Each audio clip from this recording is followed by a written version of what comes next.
Think of chemical equations as the ultimate form of sibling drama. It's a delicate balancing act where fairness is everything. Everyone must get the exact same number and type of candy or toys, or else it's tantrum time. In our chemistry world, the reactants are sibling number 1 locus, and the products are sibling number 2, Emma. Okay, let's dive into a classic chemistry equation. On the reactant side, we start with H2, which is hydrogen, plus O2, which is oxygen. And on the product side, they combine to make H2O, which is good old water. Now let's count the candy.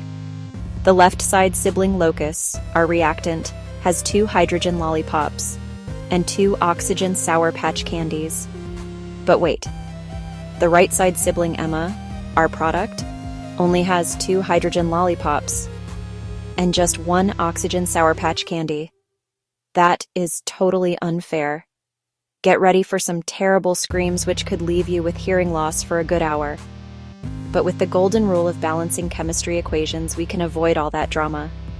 We will add coefficients to make the lollipop and Sour Patch numbers the same on both sides. The most important rule is you can't change the candies themselves. Those little numbers called subscripts are sacred. You can't change the 2 in H2 or O2, but you can add big numbers, called coefficients, in front of the whole molecule. Think of it as giving them another identical bag of candy. So, let's put a 2 in front of H2O. This gives our right side sibling Emma 2 oxygen Sour Patches. Now the oxygens are balanced. But hold on, now Emma got 4 hydrogen lollipops in total, because that 2 multiplies everything. The left sibling is looking jealous again. Not to worry, adding more is allowed.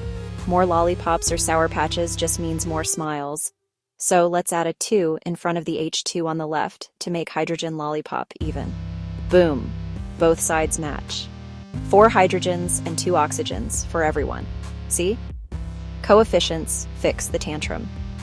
This is literally all balancing equations is a concept we often learn in a hard way that makes us start hating chemistry.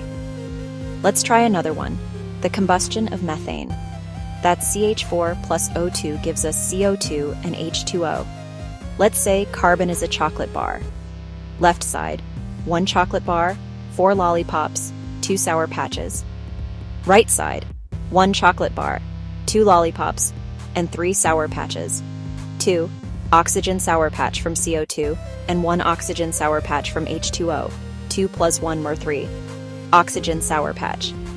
Unbalanced. The carbons are fine, so let's fix the hydrogens. We need 4 on the right, so we put a 2 in front of H2O. Now we have 4 hydrogens, but that gives us 4 oxygens on the right. To fix that, we put a 2 in front of O2 on the left. Now check. 1 carbon, 4 hydrogens, 4 oxygens on both sides. Perfect. What about when you have odd and even numbers? Look at aluminum plus oxygen making aluminum oxide. Al plus O2, Al2O3. We have 2 oxygens on the left and 3 on the right. Here's a pro tip. Find the least common multiple. For 2 and 3, it's 6. So we need 6 oxygens on each side. Put a 3 in front of O2 and a 2 in front of Al2O3. That fixes oxygen, but now we have 4 aluminums on the right. Easy fix. Just put a 4 in front of Al on the left. Done. 4 Al plus 3 O2. 2 Al2O3. Feeling brave? Let's look at polyatomic ions. They look scary, but they're like pre-packaged goodie bags. As long as the bag itself doesn't break apart, you can count the whole bag. In Calc2 plus H3PO4, Ca3PO42 plus H2O, the phosphate group PO4 stays together. On the right, we have 2 phosphate goodie bags, so let's put a 2 in front of H3PO4 on the left. Now we have 2 phosphates on each side. But that messed up our hydrogens and calciums. Let's tackle calcium next. We have 3 on the right, so put a 3 in front of KaOH2 on the left. Now check everything. It's a bit of a puzzle, but by going element by element, you'll solve it. The final answer is 3CaOH2 plus 2H3PO4, Ca3PO4 2 plus 6H2O. So to avoid a total meltdown, remember these pro tips. 1. Never ever change the subscripts. 2. Start with the element that appears in the fewest places, or whatever you think easier for you. 3. In combustion reactions, always save hydrogen and oxygen for last. And you don't need to be a rocket mathematician to do this. As long as you know your multiplication tables from 1 to 6, you can explore the whole world of balancing equations. This whole process is based on a fundamental rule of the universe, the law of conservation of mass. It states that matter cannot be created or destroyed. Atoms are just rearranged. The candy must be accounted for. Once you get used to do with those balanced equation problems over and over, you don't need those candy or Sour Patch things because you will be a pro by then. Don't be scared to be what if by adding coefficients never make the equation balanced. It does.